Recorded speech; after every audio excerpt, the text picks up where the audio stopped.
আসসালামু আলাইকুম, সবাই কেমন আছেন? আমার এই ছোট্ট ছোট্ট বেবিদেরকেও আমি ডিএনএ করতে পাঠাবো। এই যে অলরেডি এদের রিং নাম্বারটা আমি দিয়ে দিয়েছি, লেখালেখি শেষ।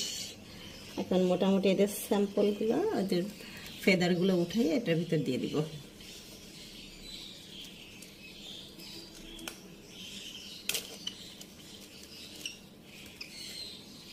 হ্যালো বেবি, বেবিদেরকে এখনো বেবিদের এত সুন্দর রেড রেড ফেদার বেরোইছে পুরো বুকে এবং পাখনার নিচে যতগুলো ফেদার উঠছে সবগুলোই রেড, একদম ফুললি রেড কালার। না বাবা,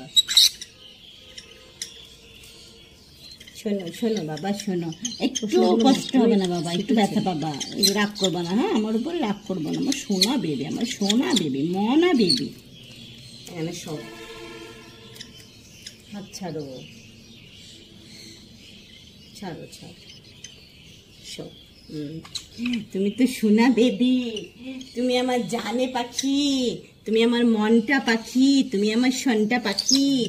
শোনো, তুমি রাগ করবা না আমার সাথে।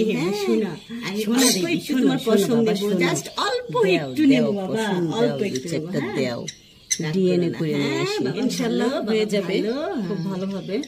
আমি অলরেডি ওর প্রায় 15টা পশম উঠাইছি, কিছু বুকের থেকে লাল পশম উঠাইছি, লেজের দিক থেকে কিছু ইয়েলো এবং রেড কালারের পশম উঠাইছি, আর পাখনা থেকে কিছু সবুজ পশম উঠাইছি।